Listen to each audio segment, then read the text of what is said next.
Welcome to the Blanco Wellness Podcast. Thank you for being here. Take a breath, settle in, and let's talk today about a different approach to change, one that works with human nature rather than against it.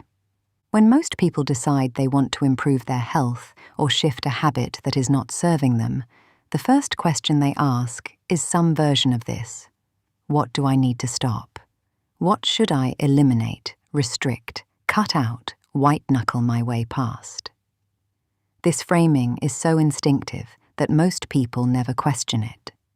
Change, in the conventional understanding, is primarily a subtractive process. The removal of what is harmful, the discipline of saying no, the ongoing battle against the parts of yourself that keep reaching for what you know is not good for you. The problem with this approach is not that it is wrong, it is that it is exhausting. Willpower is a finite resource, and a life organized primarily around restriction tends to produce exactly the resentment and eventual collapse that make most efforts at change so short-lived. There is another approach, and it is considerably gentler. It is called crowding out, and its logic is simple. Rather than focusing all available energy on removing what is harmful, focus on adding more of what nourishes. When you genuinely fill your life with more of what supports you, what does not support you naturally begins to take up less space, not because you fought it, but because there is simply less room for it. Think about a plate. If you begin each meal by filling most of it with vegetables, quality protein, and foods that actually make your body feel well, there is naturally less space left for the things that leave you sluggish and unsatisfied. You are not gripping the fork in grim self-denial. You are simply occupied with something better. The same principle extends far beyond food. When you begin spending more time outside, more time moving your body, more time in conversations that actually nourish you, more time creating or reading or doing the things that remind you what genuine engagement with life feels like, there is gradually less time available for the habits that were filling the space in the absence of those things. The scrolling, the passive consumption, the ways of spending evenings that leave you feeling emptier than before, they begin to fade. Not because you conquered them, but because something more genuinely satisfying moved into their territory.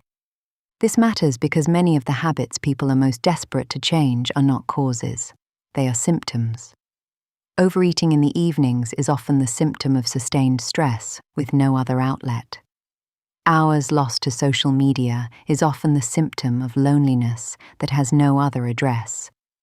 Staying relentlessly busy can be the symptom of a discomfort with stillness that has never been directly examined.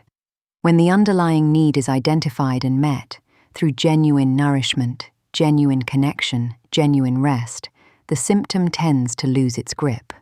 Not through discipline, but through the simple logic of a need that has been genuinely satisfied, no longer driving behavior in the background. The Taoist principle of Wu Wei is relevant here in a very practical way. Wu Wei does not mean doing nothing. It means acting in alignment with the nature of the situation rather than against it. The nature of human beings is that we move toward what nourishes us when nourishment is genuinely available. Working with that tendency rather than against it tends to produce more durable change than any amount of restriction. A garden that is well tended, soil nourished, healthy plants given what they need, conditions made genuinely favorable for growth, crowds out the weeds not through daily warfare against each individual one, but through the simple, consistent investment in what is worth growing. The healthy things, given enough care, eventually occupy enough space that there is less room for what does not belong. Think about the image of a dark room. You could spend considerable energy fighting the darkness, describing it, resenting it, devising strategies against it. Or you could turn on a light. The darkness does not need to be defeated. It simply needs to be replaced. When more awareness enters a life, unconscious behavior has less room to operate. When more genuine connection is present, loneliness has less need to express itself through numbing habits. When more genuine purpose occupies the days, emptiness has less territory to move into. The crowding out is not dramatic. It is cumulative, and because it is cumulative, it tends to stick in a way that willpower alone never quite manages. As we close today, rather than leaving you with a question about what to eliminate, I want to leave you with a different one. What could you add to your life this week? Something small, something genuinely nourishing, that would make you feel a little more like yourself. A walk that has been postponed for weeks. An hour given back to something creative that used to matter.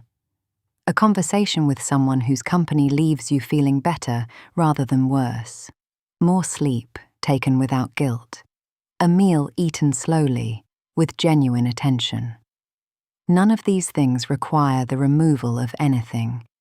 They simply require a choice, made once, to bring something real into the available space.